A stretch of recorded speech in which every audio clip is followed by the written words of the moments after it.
Hi, this is Ed Rising, and welcome back to Ed's Pop-O-Matic podcast, a retro pop culture podcast where everything retro beats the new. And tonight we have some very special guests with us. We have regulars, Fred Velez Hey, Ed. and Daniel Coston. Hey, Fred, say hello to the nice people there. Hi, nice people there. This is Fred. And Daniel Coston, also an irregular to this podcast. Good to see you, Hello, all you Daniel. happy people. Yes. And our special guest tonight is Mr. Jason Rhodes, who is the manager for Jeremy Clyde, who at one point in time was half of the folk pop group called Chad and Jeremy from the British invasion. So, Daniel, take it away, man. This is your show. Cool. Well, and thank you, Ed, for having us along. Getting really, this is the first time that Jason and I have got to talk about this project in earnest, which is I'm really looking forward to. So I'll have Jason, of course, eventually speak about his experience with Chad and Jeremy. But in 2007, I snuck into a Chad and Jeremy show in Newberry, South Carolina, after running down from a gig in Charlotte, and decided to stick around and say hi to Chad and Jeremy, and photograph them. Talked to Chad for about an hour and then met Jason that same night, and that started the adventure that we have been on. So, along with photographing and working with Chad and Jeremy over the last many years, Jason and I have been working on Chad and Jeremy's archives the last 2 years. Jason came into Chad's archives. Chad sadly passed away in 2020. And we both realized that this is something that needed to be done. You know, the work of Chad and Jeremy and Chad needs to live on. So one day, Jason put all of Chad's master tapes or many of his master tapes and hard drives in my car and said, "Go forth." And that's what I've been doing the last 2 years. So, Jason, this has been really fun. And obviously, right now, there is a Kickstarter online. We are raising money for the release of a double album of Chad and Jeremy's unheard works spanning 50 plus years. This is a really remarkable story that Jason and I will get into. That's Um, fantastic. Why don't you make sure you send me the link to the Kickstarter so we can put that with the website information in the comments and so forth. So hopefully folks that who might be interested in donating to that will all donate. and I hope they will. And we've already gone over our goal, and we're very close to releasing the album not only on CD but potentially on double vinyl, as well as Oh, excellent. other extras. So, Jason, I will turn this over to you, and I'll let wherever you would like to start with your journey with Chad and Jeremy, and then yeah, let's definitely talk about this project and what we've been finding. I guess the first thing I have to say is 2007. That means that's 19 years ago. When did we Mhm. get old? Like, how did I that happen? know. I'm trying not to get old. I'm not aging at all, but my body keeps aging. That's the part of the problem. So, um, Not a day, not a day. nowadays, thank you. I met Chad Stewart in 1998 because I was a teenage Chad and Jeremy fan. I was born in 1979. So, so I was a teenage Chad and Jeremy fan uh, through their sort of late psychedelic work that now is critically acclaimed, but didn't sell at all at the time. And I started a website about Chad and Jeremy, as sort of teenage boys interested in small niches do in 1997 or 98. And Chad did what all famous people who got the internet in 1998 did. He Alta Vista or whatever the heck it would have been at the time, his name. He certainly couldn't have Googled it. And the first thing that popped up was my website. So Chad then wrote to me and we started talking from there. I actually thought it's friends of mine sort of making fun of me and spoofing me and pretending because I'd already met Gordon Waller because I also had a Peter and Gordon page. And I thought now they're just making fun of me. This is a joke. And he proved he really was the real Chad Stewart. Um, and he and I became very close friends. In some ways, he became like a mentor, almost like a father figure to me. And we became very close. And very quickly, it became clear that there was a huge archive of material. And that also, Chad still wanted to make more music. This is 1998. Chad and Jeremy broke up in 1987 from their previous reunion. They hadn't really spoken hardly. And gradually, over the course of about 5 years, we maneuvered events into where they were placed on one of those PBS specials, with multi groups and whatever. So that got them an excuse to be in the same room and start playing songs together. The moment they did that in 2003, they're like, that's it, we're back together. And they stayed together until Chad's retirement 10 years ago. And then Chad passed away in 2020. Yeah. In the background, I started off as the punk kid telling everyone what to do. Then over time, I became the punk lawyer telling everybody what to do. And then the punk manager telling everybody what to do. And now here I am. You like to tell everybody what to do, right? Yes. And so now here I am, still Jeremy's manager and the representative for Chad's estate, letting other people tell me what to do for once. Actually, that's been a good part. I knew there was a gigantic hoard of unfinished material.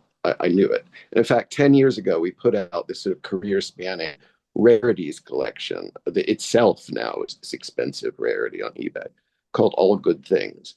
And it just sort of touched on some of the tapes we had, incomplete recordings here and there, little bits and bobs. Because Chad and Jeremy, once they started, when the 60s were over, they didn't stop being friends. They would see each other when Jeremy would be back in America.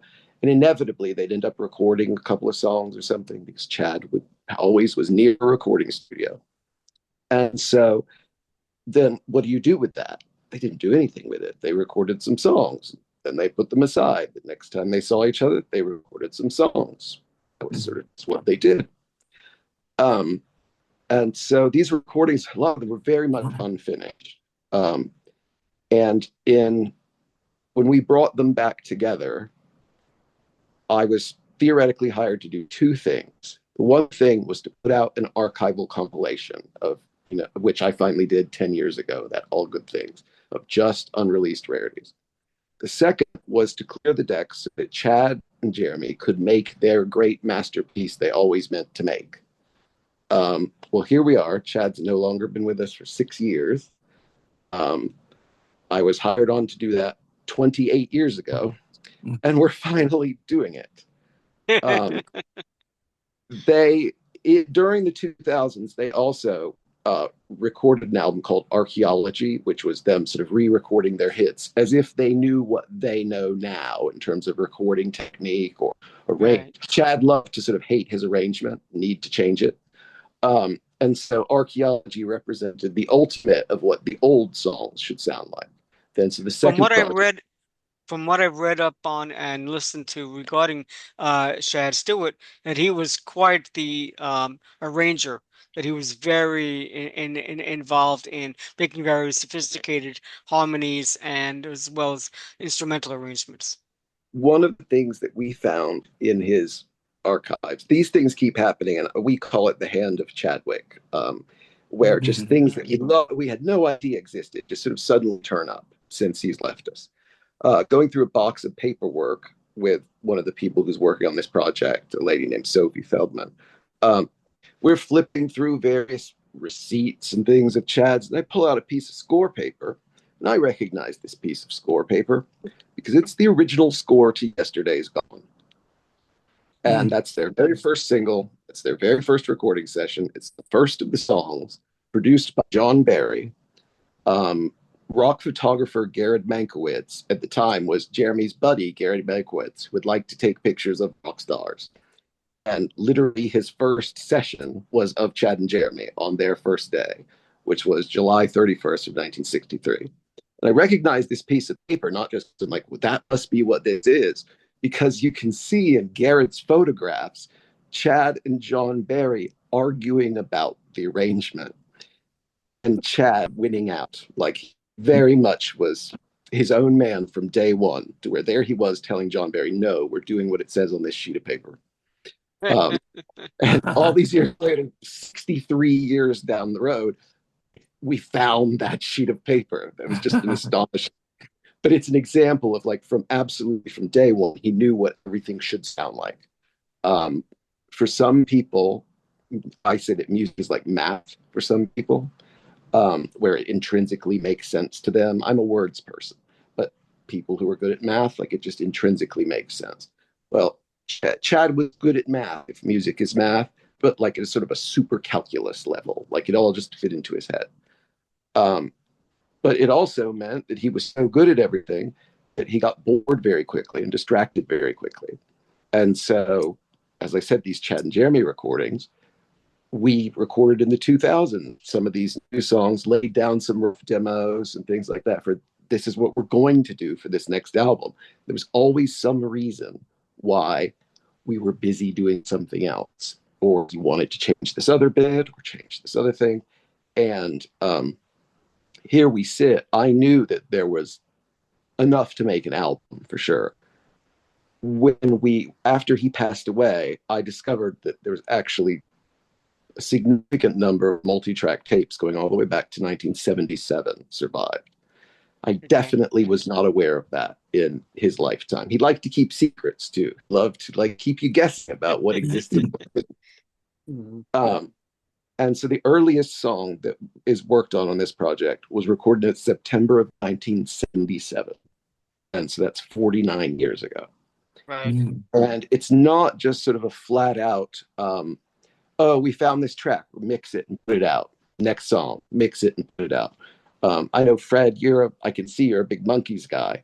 You know, Yes. it's not the same thing as like, it's not missing links. It's not that kind of thing. It's not, oh, well, here are some of the rarities. It's more like, I guess, to use the Monkees analogy for people who might understand, it's more like Good Times with a song like Love to Love or something like that, where you're taking components from the original recording and now adding additional components or subtracting components. And in many cases, Chad would write all these things in his head. He would go ahead and lay down a vocal line, and we'd have his vocal part, but then also we would have a part where he would sing what he wanted Jeremy to sing. And all we had was Chad's version of it. So we go into the studio now, Jeremy gets to finally sing the song as he was meant to sing it. And we know that's exactly how Chad wanted him to sing it because he can follow Chad's guide vocal all the way That's through. incredible. Now, were these songs written essentially by Chad with a collaborator, or was Jeremy also writing those songs? Great. Chad was originally the big songwriter, but over time he moved into arrangement work much more and production work. And he got more joy out of that. He would every once in a while write the most amazing song you'd ever heard. And then he'd get bored and start arranging again, like not really focus on his songwriting. Jeremy, on the other hand, he became the primary songwriter at the end of the 1960s for Chad and Jeremy. And then throughout the 70s and into the 80s and onward, continued to write. He met a man named David Pierce, who is a lyricist. Together, they wrote over 100 songs. And Jeremy actually released those fairly recently. When he turned 70-something, he said, you know what, I'm finally going to have a solo career. I'm going to make 7 solo albums in 7 years. Well, he's wrong. It took 9 albums for us to put out all of the unreleased songs, for Jeremy to go ahead and record every song he'd written during that time. Bottom dwelling. That's the bottom dweller recordings. Session. Yes. Yes. And so that's Jeremy's interpretation of these things that he wrote. On this project, some of those songs, there are Chad and Jeremy versions of what we call bottom drawer songs. There are also some of those every 5 years Chad writes the most remarkable song on earth songs. In fact, Dan doesn't know this, but there's a song that was very dear to the family's heart that I didn't think we had a clean recording of at all. And I found it 2 days ago on a drive. And it is just a vocal part. And so we're going to do a free as a bird thing, fingers crossed, on even that. Like another one of these best songs you've never, ever heard in your entire life. Like that one I thought we definitely were never going to have ever. because I'd heard him sing it. I had no idea I'd ever put it down. And then I found it. Turned out I'd actually had it on a hard drive he'd given to me years ago for 15 years. And so basically, there's that material, the Jeremy drawer stuff. There's Chad's every 5 years, the most amazing song stuff. And then there are covers. I mean, they were profoundly influenced by, people like the Beatles. So, I mean, the very first song on the record is I've Just Seen a Face, the Beatles song. And it very much sort of punches you in the face with, oh God, that's Chad and Jeremy again. Because it's the two guitars, the two voices, right in line with each other. It's like, wow. Because we are a fair ways down making this record. We just sort of took this crazy blind leap and sort of relied on the bank of Jason to hope this would work. And have spent the last few years making this. And now the Kickstarter is going to let us help us finish it and maybe even do a little more than we originally planned. We already definitely are now going to put out a 45 single that's going to have an exclusive track on it, thanks to the Kickstarter. That's exciting. It's very exciting. And Very nice. It's enabling Daniel, us, how was your involvement as far as producer for this project? I am obviously I'm kind of the adult in the room. What happened was Jason received the tapes 2 years ago. He got those from Chad's house, and they were all in tubs, all in different boxes. And Jason was saying, we were discussing how do we go forward with this, and I cavalierishly said, the day you're ready to deal with this, call me. I'll take care of it. And I meant it. I, as always, hadn't figured out how I was going to do that.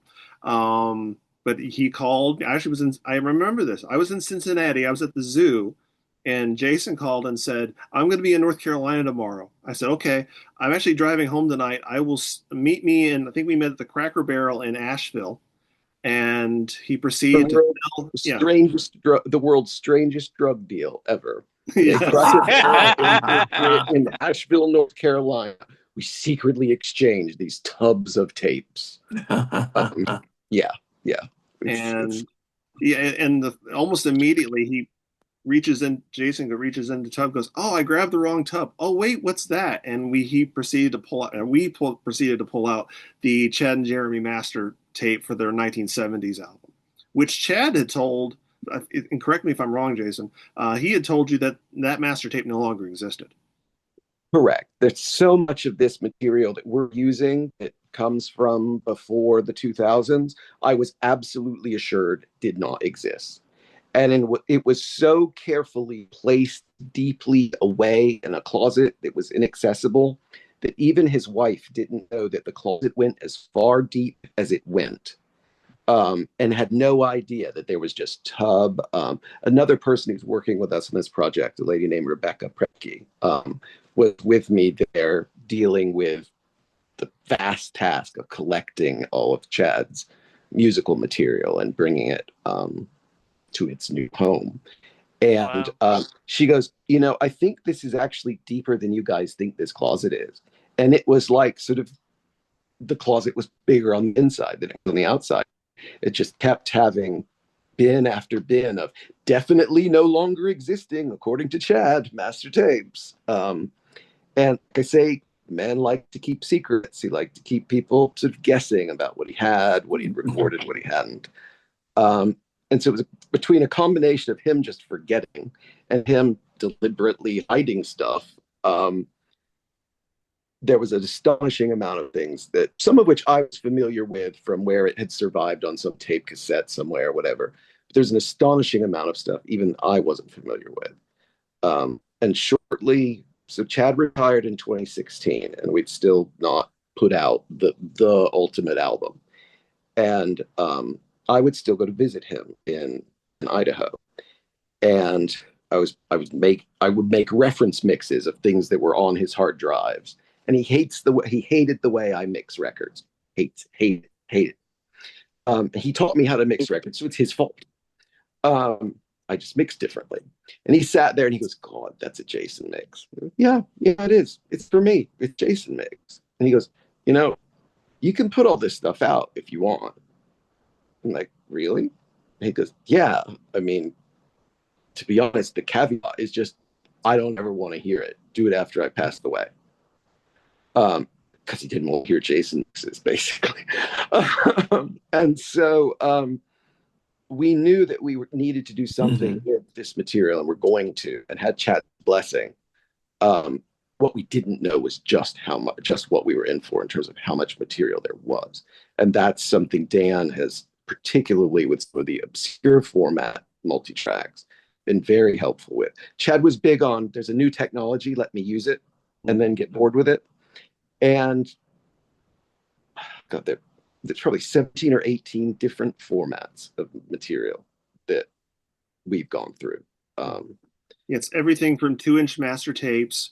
The 70s master tape was on a 8-track half-inch tape, which Mitch Easter is a legendary musician here in North Carolina. I said, "Oh, that's from the late Californian late 70s. A lot of punk albums were mastered that way." So, and Chad would have all these tapes, but he didn't always have a lot of notation. So that was part of my archaeology work, was what is this? What do we think could be on this, and how's the best way to get this transferred? So for the master tapes, we went to a venue in Pennsylvania that Mitch had recommended. So I would send the tapes up there. Eventually, they would send us back these amazing files, just pristine, and along with, as Jason said, these were in a closet. I think some were even in a shed at some point. So it's amazing we've been able to pull out is what we have, and is as good as it sounds. And then Chad got into a Fostex D160. This is for little 90s gearheads. It was a digital recorder, and he filled up 10 drives of songs just from 96 to roughly 2011. He backed them up on another system somewhere around drive 7, drive 8. And so I would then take these drives to Winston-Salem. And my friend Doug Williams, Doug and I met working on the Avett Brothers Mignonette album in 2004. So I always say the first time we met got turned into a musical, because it's true. That record became a musical later. And Doug is a 60s geek like I am, and it was like, okay, what's the best way to transfer these so that not only we have them preserved, but then get them to Jeremy in London so that he can start work on this album. So it's been Cool. a lot of archaeology, a lot of cross-referencing with Jason, like, what is this? What could this be? And that's been a great thing for me, is because I was so close to Chad. And I'm sort of the Chad and Jeremy guy. If Fred, a Monkees comparison is Andrew Sandoval is the guy who answers all the questions about the Monkees. Definitely, definitely. The one who can tell you what Jeremy had for dinner someday in August of 1967 is probably going to be me. And so, like, Dan's perspective on hearing some of these tapes opened my eyes also, because some of this material I was over familiar with from its sort of prehistoric mixed down tape cassette dub of dub format that we thought was the only way it survived. Dan's involvement definitely gave me a completely different perspective. So when it was time for Jeremy and I to start selecting the material, I'm very glad that Dan is the person that we chose, and we did not say, let's go and get some third party who has nothing to do with Chad and Jeremy. Let's use a friend. And using a friend to help us make this project happen, it changed. So I certainly could vouch for that, because he is a friend and he's very passionate about these kind of projects. And recently he was involved in unearthing a Barbara Marx recording from 1963, which this is just the kind of thing he loves doing, and we're so glad that you're doing it, Dan. That's cool. Thank you. If I can, I'd like to ask you to let's go through the mists of time and go back to the 60s a little bit. And bring Fred in. And Fred, can you share a little bit with us about Chad and Jeremy when they were touring back in those days, and if you remember hearing their records on the radio and stuff? Even though you're not that much older than I am. I'm probably the oldest one here. But no, I remember Chad and Jeremy back from the '60s, from the original British invasion years, where where just the Beatles came in and the Stones and Herman's Hermits, and of course you had Peter and Gordon, who were the closest thing to Chad and Jeremy at the time. And is it something that both groups they lost a member and they're now joined together? So you got Jeremy with Peter Asher. So that's something. And I remember seeing Chad and Jeremy on the '86 uh, the old British Invasion tour that had Jerry and the Pacemakers, Freddie and the Dreamers, the Searchers. That was an incredible tour, and I'll never forget it. And I remember the hits like Yesterday's Gone, a Summer Song, and couple of others.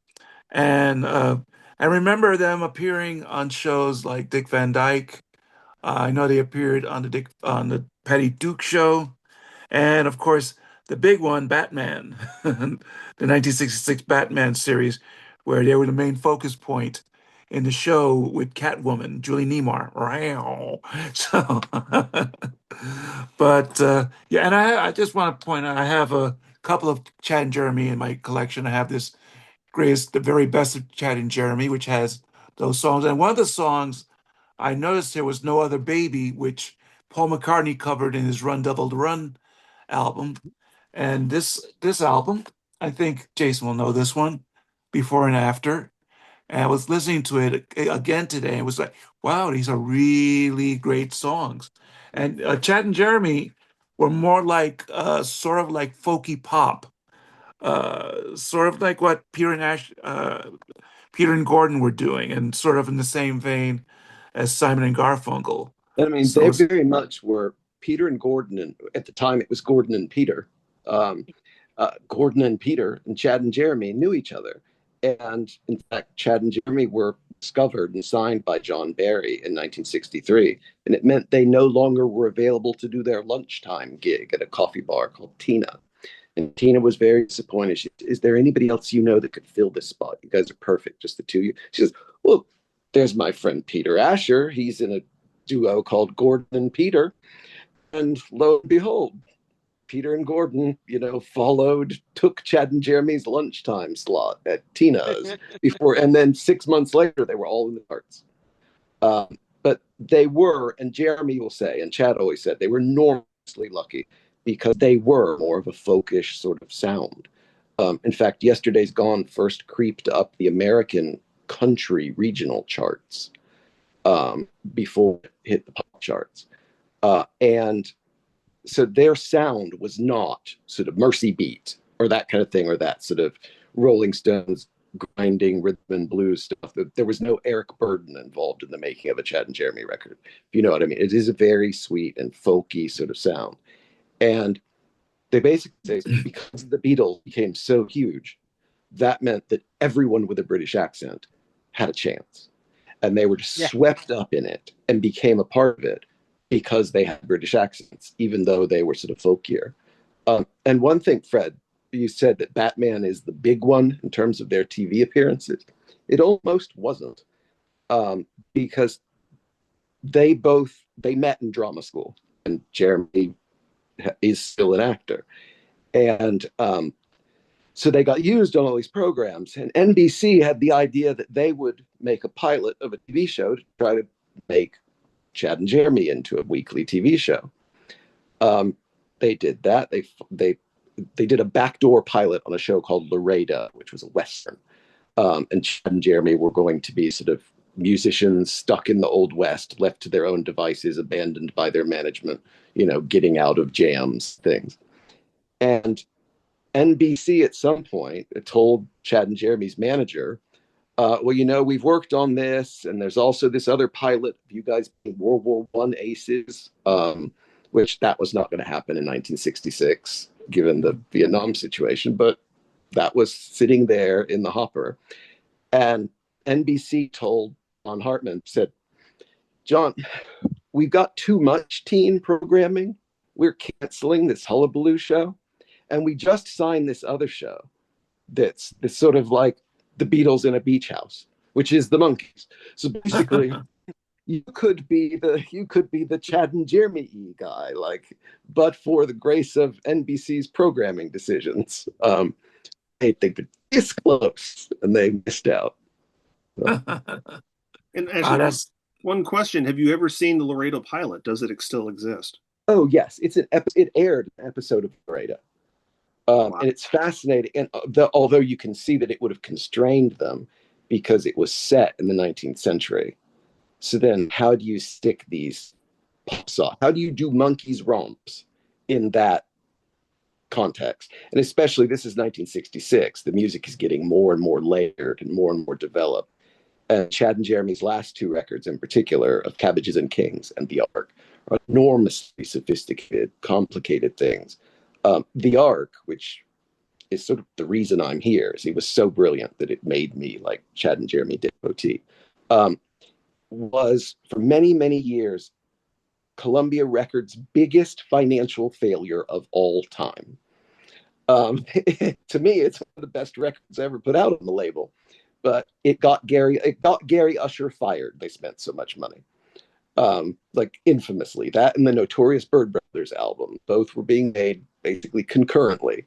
They both flopped, and The Ark in particular was so complicated and so developed that it was Columbia's biggest loss. How the heck you would put that into a Western, I have no idea. You know what's So they very were interesting constrained. about that? What seems to be very interesting to me is that you look at the development of a lot of these groups of that era, and to see them, like if you listen to Frankie Valli and the Four Seasons, right? They try to do a psychedelic album, and it's god awful. I mean, I love Frankie Valli and the Four Seasons. Don't get me wrong, but they did it's hard to even listen to.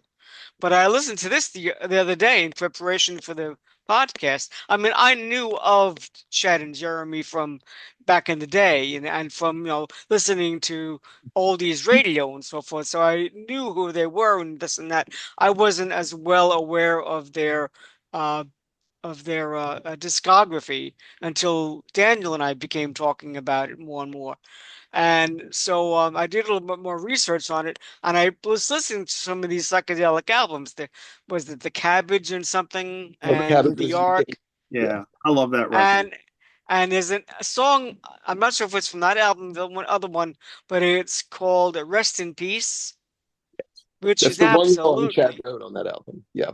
it's absolutely fabulous, and the use of the Indian instruments, the sitar, and so forth. I mean, a lot of people have tried to do that, and something like the Beatles and the Rolling Stones and so forth. They were very well acclaimed for it, and they made that famous.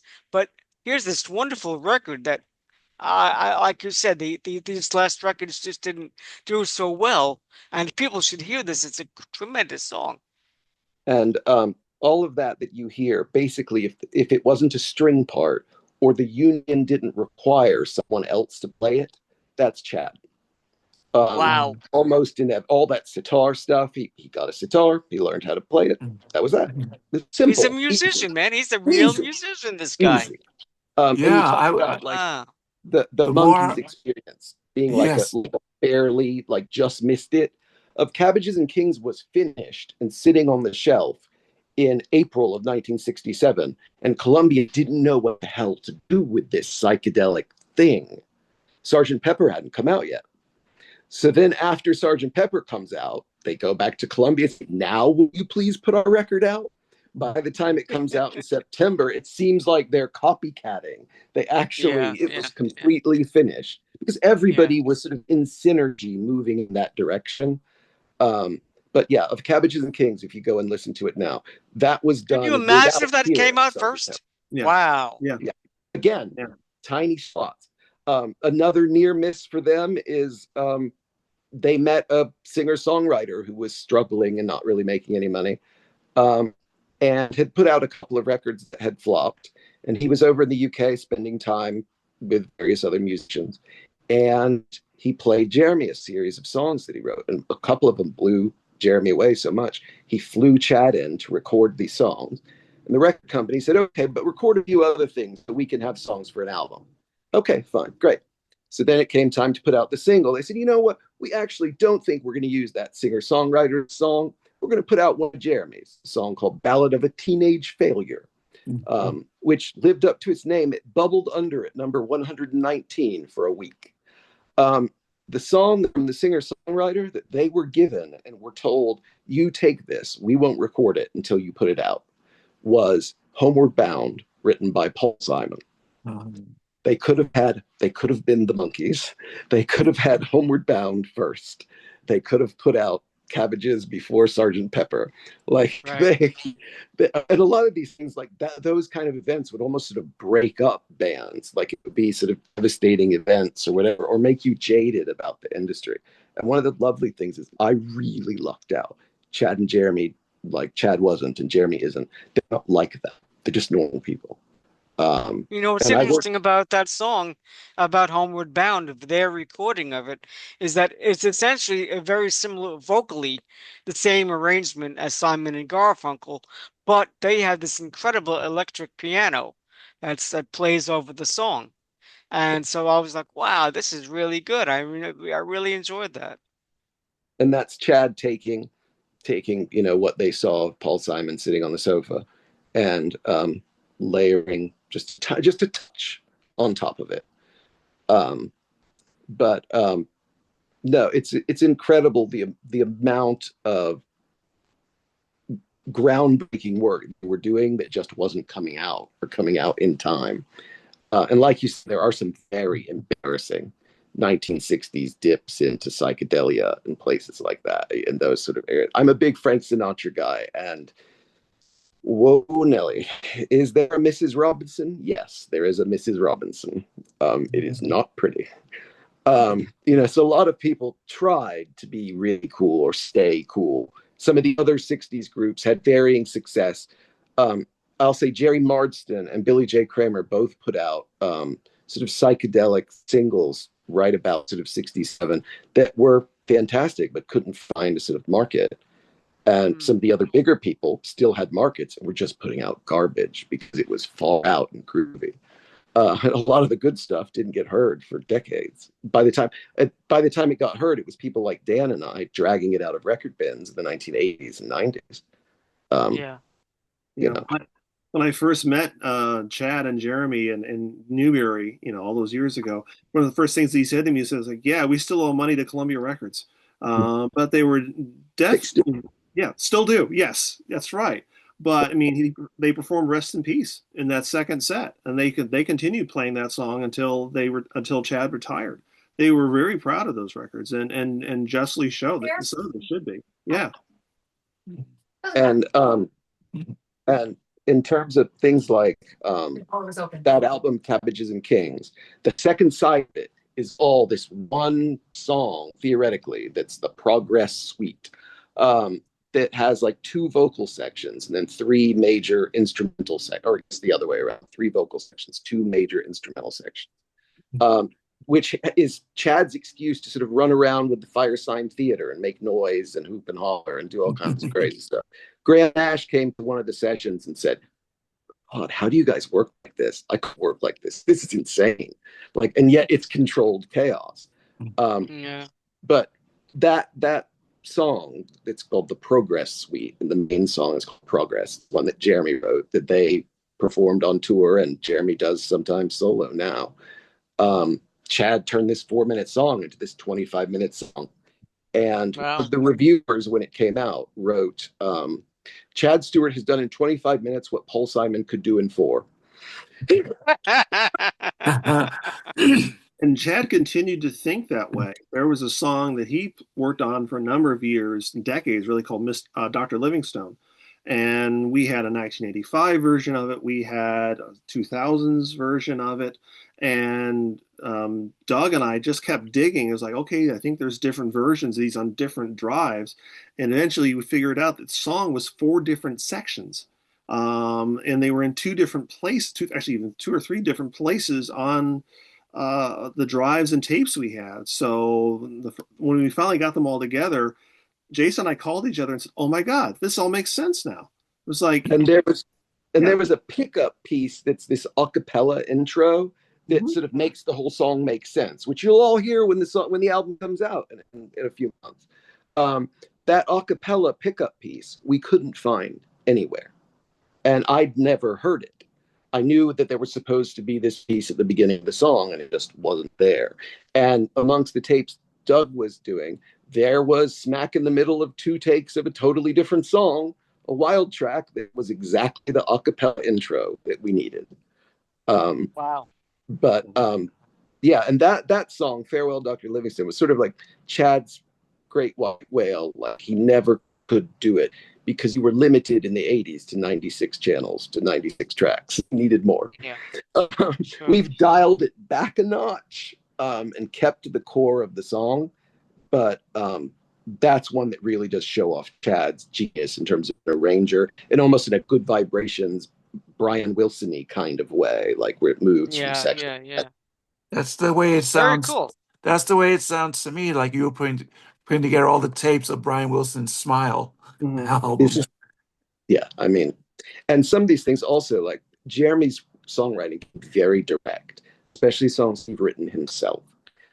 And so on this new album, there's stuff of Chad's like Farewell, Dr. Livingston. That's a big concept song of Stanley meeting Livingston and and Dr. Livingston passing away and this whole bit. This is high art stuff. And then you go into one of the songs Jeremy wrote, which I think is the best song they've ever done, a song called Coming On to Rain. It's a heartbreaking song about divorce. And it's absolute no holds barred, nothing held back. Like, but obviously in a very British way. It's not like Wow. screw you, you're my ex-wife now. It's like you can hear the raw pain, and it's very direct.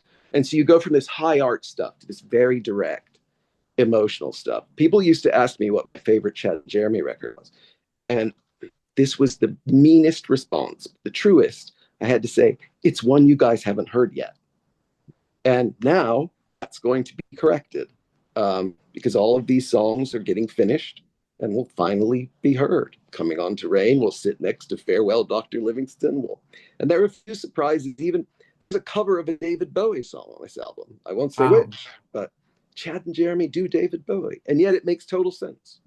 Um, What are we looking for as far as number of tracks, do you figure?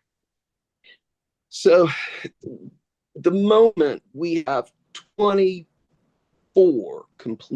not completed, but masters that are run so far that we have of different songs. Um, we threw two others into the hopper a couple of days ago that we planned to. One of which is a cover of the Beatles song "I'll Be Back," which is beautiful. Um, it was just a matter of getting it off of the multi-tracks and deciding to put it on there. And then now this song where all I found is Chad's a cappella vocal, um, where that then makes 26. And to be honest, if we're still doing recordings and we'll be in the recording studio again shortly before the Kickstarter closes, the more money we get from the Kickstarter, the more tracks we can decide to keep going and keep making. Okay, could you give us the, I'm sorry, What that may mean is please the continue. LP version might be abbreviated because we may end up with like two jam-packed CDs, but I don't see a way in which it's not a two CD set already. Um, because I mean, As far as where people can find the Kickstarter, is there a website that people should go to if so you go we to can learn more about if you go this? to chadandjeremy.com, like just chadandjeremy.com, our website, there are links there to Kickstarter. And the album is called When All Is Said and Done, which is one of those Chad writes a brilliant song every 5 years. There's a line in the song remains when all is said and done. And this is their final statement. And the songs will always remain and they'll always be there. And that's what we're doing. And one thing I That's would say, fantastic. yeah, that's one thing I will say too is much like Jason, I still have Chad in my ear. I spent enough time around the man, the old bean, that he's never too away from our heads, and that's a good thing. I do miss him, but I also really enjoyed seeing Jeremy getting to, I wouldn't say come to terms, but I'd say given another chance to record and finish this project that he and Chad had talked about for 50 plus years. Yeah. So it's been a really remarkable thing. It's like it's one of those, when I start working on this, I always do this where it's like I don't have time for this, but I want to see this happen. So you make time, you find time to make this happen. And And I believe in all these things. So yeah, yeah. and You know, Jeremy is not an emotional man. He's very, very British, if you know what I mean. I mean, it comes from the aristocracy, very, very British. Um, and he's not an emotional man. He's not prone to expressing emotion. He called me after the first time he was in the studio with these tapes. He said, I just can't. You could hear it in his voice. You could hear that there was a powerful emotion. He's like, Chadwick was in my cans again, and we were singing together again. Yeah. And yeah, I know. It's I Pretty incredible. did, amazing. I did wonder how he would react to that. So It was, I think it even surprised him how impactful it was. Um, and it's reflected in the material that's been recorded. And as we finish things, sort of, I was Chad's little mentee, like throughout, his my life, basically. So I'm sort of like a little Chadwick, knows what Chad would probably do, like, or what he'd like or dislike. And Jeremy has things that he likes and dislikes. And so Jeremy's producing the record with a producer named Joe Meacham, who he's worked with for a decade now, over in the UK. And then we listen to it and I go, but Chad would do this. Chad would do that. And we go, oh, yeah, okay. And we fix that, and so Chad definitely lives in this project because I don't want him to come back and haunt me and say, this isn't just Jason mixes. You let them play what on my what? Yes. So I live in the fear of, the ghost of Chadwick's past coming to complain about what I've done to his record. So he lives in our heads for sure. When I was researching interviews from Jeremy, I was impressed. I don't know if impressed is the word I want to use, but it was very warm for me to hear him talk uh, about Shad and about their relationship and how they could talk to each other. And even as when they were getting on together in the early days, unlike Beatles or Rolling Stones or something like that, the two of them had to deal with everything together. Well, there was And I, the unit of the because Chad was married to a woman named Jill Stewart, who was a famous model at the time. The three of them basically traveled around the country. I mean, Jill will tell a story about Christmas around this tiny little tree at a Holiday Inn in some random city in the Midwest because they were on tour and couldn't be home for Christmas. Like they had that bond. It really was the three of them because Jill was there. yeah, But yeah, like the everything was on them. And the other thing is they were very independent. So obviously they weren't as big as the Beatles, by any means, or many of these other groups. The Beatles had layers and layers of people looking after them and keeping the fans sort of apart. There was almost no barrier. In fact, Chad or Jill coined it the Chad and Jeremy family. It's like an orbit of like there's actually Chad and Jeremy and then actual relatives and whatever. People would show up at Chad's house in California and say, I've come here from Boston because I heard your record. I'm 17 years old. You'd be like, do your parents know where you are? Yes. Are your parents okay with you staying here for a little bit? Yes. Okay. Well, then you can stay in our beach house for a few days and then you should go home. Like they were that sort of welcoming and open, but they did both face it together, but also with their friend Jill, who is still a lifelong friend of Jeremy's. Chad and Jill's marriage did not last the yeah, 1960s. That's a familiar yeah, story. unfortunately. Yeah, yeah. But it's good to see that they were together in some way, even till the very end. And that's kind of beautiful. They were Yeah, best friends. I'm you go ahead. Yeah. yeah, I consider myself very fortunate that I got to see Chad and Jeremy at a Beatle Fest uh some years ago. Obviously before, Chad passed away. And I consider that, wow, that, they were amazing. And that's, there was a, we were so proud to be on Batman. We saved the day. And And yeah, they really were beyond brothers. I mean, they knew, the way they communicated, they just knew each other inside and out. Some of y'all will know that I just finished working on the new Strawberry Alarm Clock album, Mhm. and I went out to LA and photographed them, and it was like they were in rehearsal day. So it was like, "Hi, Daniel, you do your thing. We're rehearsing." And but the way they communicate to each other is the way you do when you've known each other for 60 years. And Jen and Jeremy had that, Yeah. many times over. And the other thing I'll say too, and people are like, "How do you get into this?" I said, "Well, it helps if the musicians are welcoming to the younger fans. This doesn't hasn't always happened with some of the musicians I work with, but I literally, stood in line in 2007, stuck around, and ended up talking to Jeremy and then Chad for like over an hour, and they allowed me to be not only be a fan but also a peer. And usually, we are the ones like myself in that situation. We're the ones who end up working with the musicians, sometimes preserving their work, sometimes pulling their master tapes out. I've had friends' master tapes I had to pull out of dumpsters. It's all because I wanted to. The reason why Jason and I are doing this project is because we love Chad and Jeremy, not just the music, but the people that we met, even when they drove us Yeah. crazy.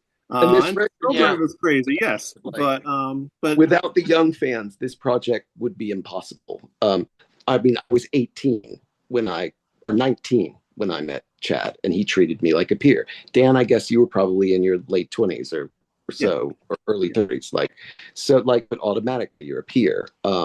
And in fact, so this sort of trend continues where I'm 47 and the youngest member of our team who's delving deep into Chad's archives and stuff, she's 26. And so it just keeps going. That idea of the Chad and Jeremy family sort of continues beyond Chad's lifetime, even. It's weird to start being one of the elder ambassadors of the Chad and Jeremy family. I'm not sure how I feel about that, but I'm glad that there are younger people you know, to hear it. And, there is in some fandoms lots of gatekeeping by first generation fans, like Beatles fandom is infamous for it. Um, there is no gatekeeping, and Chad and Jeremy never will tolerate any sort of gatekeeping. And so, as Jeremy says about sort of, because I mean, here's an 85-year-old man, we're traveling around the country with this 26-year-old kid, as because she works with us on tour sometimes. He says, to me, it's really simple. You're a child until you're a certain age, and then you're an adult, and everybody's an adult. Yeah. And so the fact that you're a 26-year-old adult doesn't change the fact you're an adult. So I'll treat you exactly the same way. Yeah. Right. That is true. Like what Dan says is very true. Yeah, the more I hear about Chad Stewart, the more I'm putting him in the same vein as like a Brian Wilson or a Jan Berry of Jan and Dean fame. They were both geniuses, and I'm glad to see that the music of Chad and Jeremy is going to get a whole new outlook, and that old fans and newer fans are going to get to enjoy this amazing music.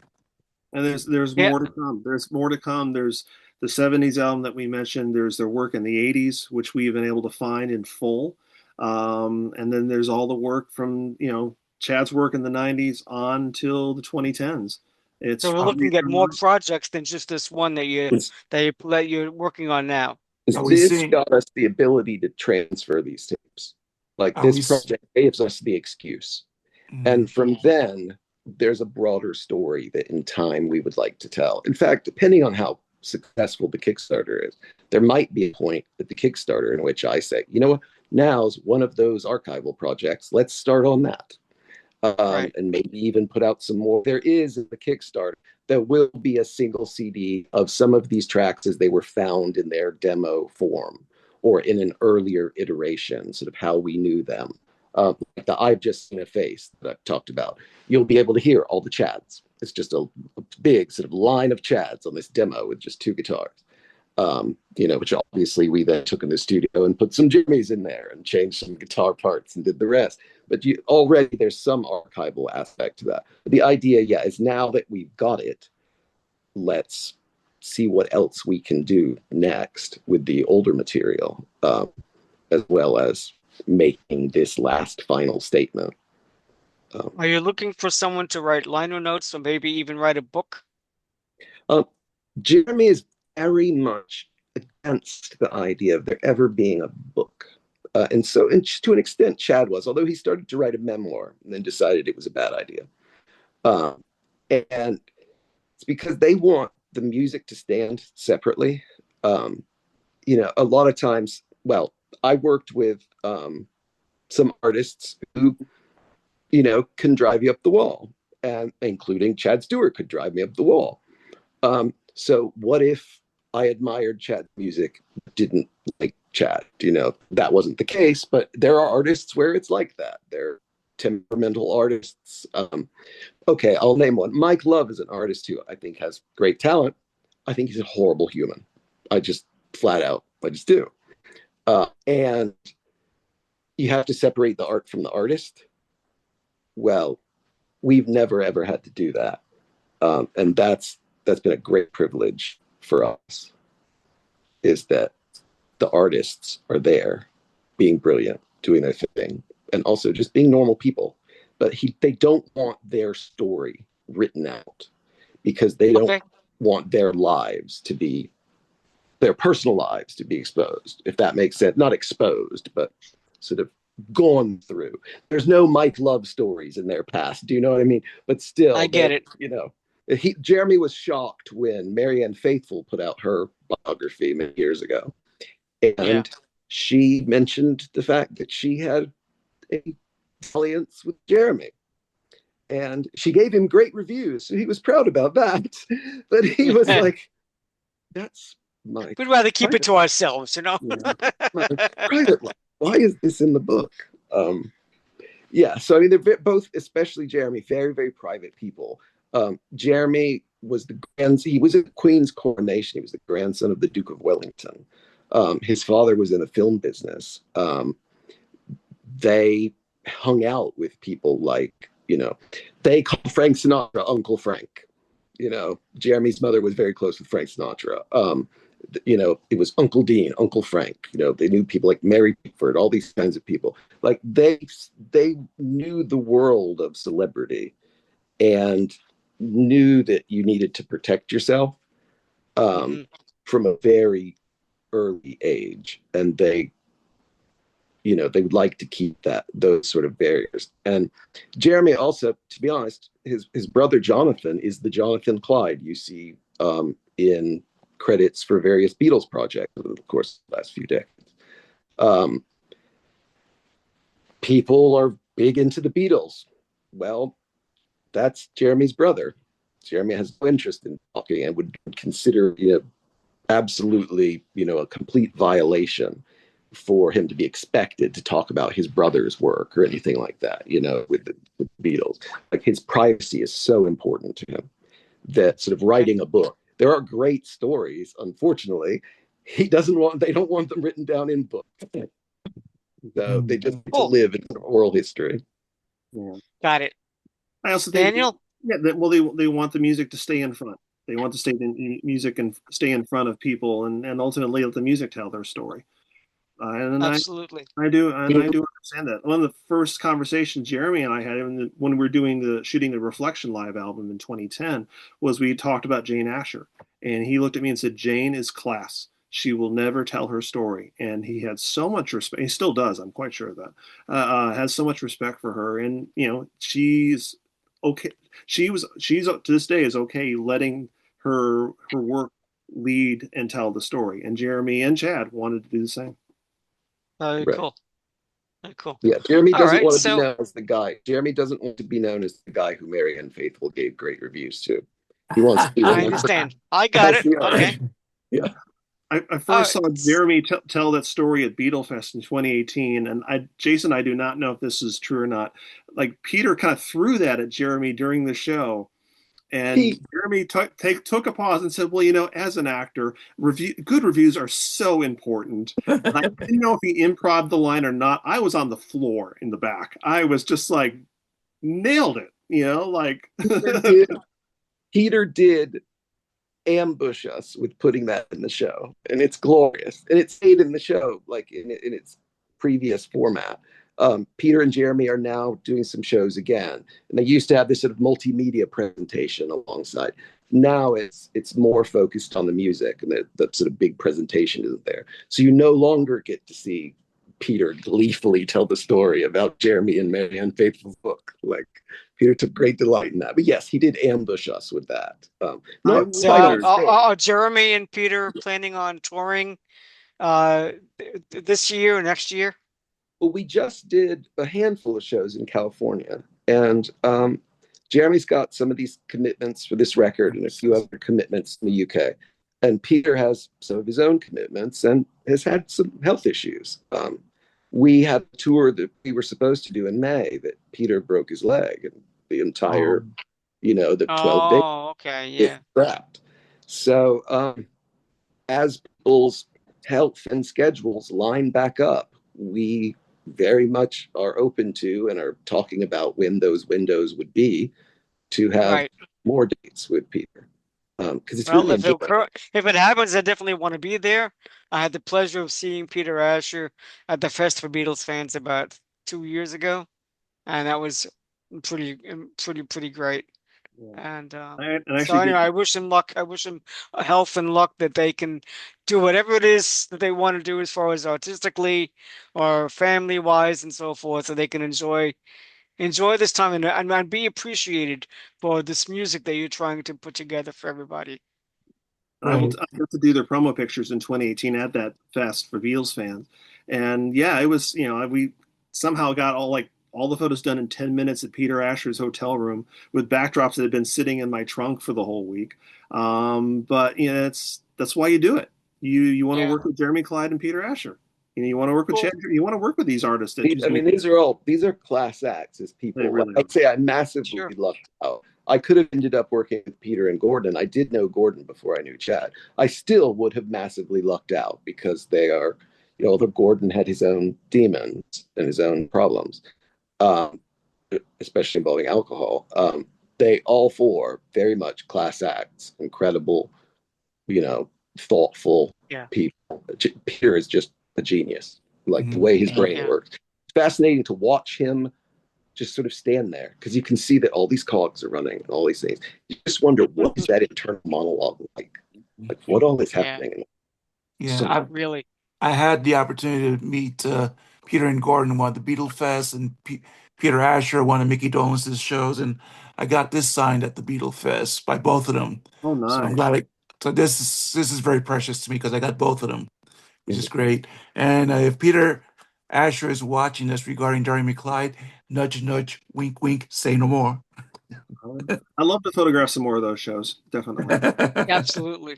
Well, we love doing them. We love doing them. And as Jeremy said a number of years ago, we were all exhausted at 2 o'clock in the morning and we were driving to some god awful place in some god awful town. And he goes, God, I'm so beat. This is so tough. And I have multiple sclerosis. So I sort of age slightly differently than a sort of 47-year-old should, if that makes sense. And certainly in my 20s, it was a detriment. I was sicker than the average 20 something. So we're driving around. He goes, so exhausting. I'm aching with how exhausting this is. And then Jeremy goes, but you wouldn't give it up, would you? Just like with a glitter in his eye. I'm like, nope, no, I would not. And some of my very best friends have come through traveling around with Jen and Jeremy. People like Dan, like, so Now it's that's a great incredible. I hope that you will continue to be able to do all of that. As we are getting towards the end of our podcast, I'd like to go around the group here, let everybody kind of give a little bit of information as to where our audience can find their information, whatever they might be selling or anything like that. And so we'll start off with Fred, and we'll go to Daniel, and then Jason after you. Okay, Okay. Fred, Anyway, take it away. okay. Anyway, folks know me as an author of The Monkeys. I have my two books, A Little Bit Me, A Little Bit You, and the most current one, A Little Bit Me, A Little Bit You 2, The Monkeys from International Fans' Perspectives. And I will be at the upcoming M60 Monkeys Convention, September 4th, 5th, and 6th in North Haven, Connecticut. Charles Rosenet, our pal Charles, is the producer, and we've got a whole fantastic lineup, including Chip Douglas, Henry Diltz, Valerie Carries Benet, recently announced Bill Chadwick, and many authors, including myself, will be there. So if you're interested in getting tickets, it's only a couple weeks away, folks. It's monkeysfanconvention.com. Let me make sure I got that right. Yep. Monkeysfanconvention.com. The dates 4th, 5th, and 6th in North Haven, Connecticut. Hope to see you there.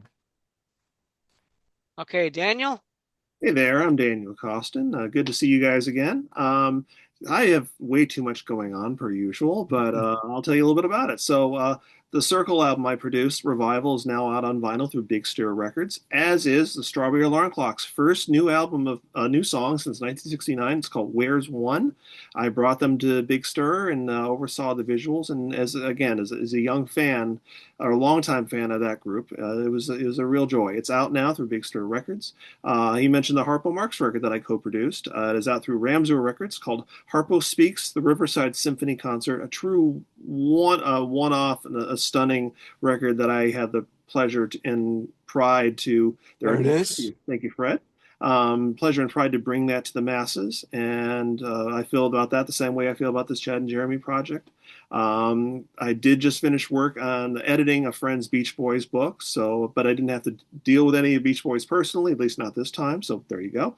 I'm continuing work on. I've been working with Tony Valentino of the Standells on a book, and getting ready to send him the next revision so we can start putting that together. I am part of FabFest, the Beatles Festival here in Charlotte, North Carolina, October 2nd and 3rd. And so Friday night concert, Saturday all day fun, music, and special guest. I can finally announce our authors. Robert Rodriguez, Sean Galliard, and Anthony Robustelli will be our three authors this year. And I'll be doing interviews and all that fun stuff and running around and taking pictures. So go to fabfestcharlotte.org. It's October 2nd and 3rd, fabfestcharlotte.org. It's free. The Saturday Day Festival is free again.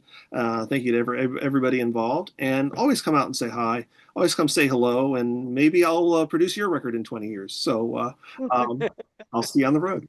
And Dan, are we going to see you at the Monkeys Convention? I really wish. Fortunately, and I will mention this too, there's a huge music festival in North Carolina that same weekend called the Earl Scruggs Festival.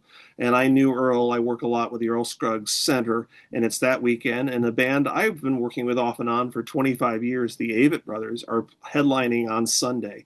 That's going to be something. So I'm so excited that you guys, they're now bringing Bill Chadwick, especially Henry Diltz. Henry's one of the five people that made me do what I do in terms of photography. And Chip Douglas, who I've never had the chance to meet. So if I'm not there, I will definitely be there in spirit. But please, if you're anywhere near Connecticut or anywhere else other than Mill Springs, North Carolina that weekend, please go up and check out the Monkeys Convention, the M60 convention. It's going to be quite fab. Super. And Jason? And I'm Jason Rhode, and I've worked with Chad and Jeremy for almost 30 years. And our big thing right now is, as we've been talking about for the last hour, when all is said and done, the final Chad and Jeremy album, which we're running a Kickstarter for, which you can find if you go to chadandjeremy.com. There's then links to guide you back through. That's not the only thing we're up to. One of the benefits already of some of our tape digging means that we're going to put out a hits compilation called Hits and Misses. It'll launch around sort of early October, right about the time the Kickstarter finishes, which has a couple of things that we retrieved from multitracks that haven't been heard before, that are just different versions of hit songs. And so that's Hits and Misses at the beginning of October, which will be on our website. And then we're running the Kickstarter right now, which Kickstarter closes towards the end of September. The goal of having the album out hopefully by the end of the year, not the vinyl version, but the CD version by the end of the year. We're targeting December 30th as the release date. And we continue to do, Jeremy the most active 85-year-old man you'll ever meet. Every Friday at noon on Facebook, he pops up, sings a couple of songs, tells a couple of stories, goes away, comes back again the next week. He's been doing that for 6 years. He calls it the Bottom Drawer Broadcast. So you could check that out on Jeremy Clyde's Facebook page. And then also there's a Chad and Jeremy Facebook page to keep up with the other stuff that we're up to. We're always up to something. Super. That sounds great. So my name is Ed Rising.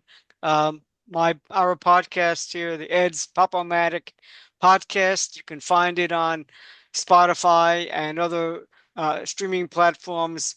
But most of the better stuff is on YouTube. So if you go to YouTube, you can see all the videos for all the shows that we've done, and with all kinds of different retro things, Beatles, Monkeys, Partridge Family, with the shows we did on Harper Marx recently. We did one on Cliff Richard not too long ago. We've we it's a great deal of fun, and it's a good thing for me to be able to come out here and to be able to chat with Jason and Daniel and Fred and people like them who are bringing music that's been from the past, keep it in the present, and and maybe unearth something that we that's a surprise to us. And this new project does sound incredible. And I will put chats the website information in the comments and in the show notes for the chadandjeremy.com, which has a join the official Chad and Jeremy Kickstarter campaign prominently on the front page. So you can't miss it if you get there. And so I wish everybody well on that project. I thank you, Fred and Daniel and Jason, for being on our show tonight, and for all of you listening and watching. And please keep coming back to our podcast. Thank you very much. Have a very good night. Night, folks.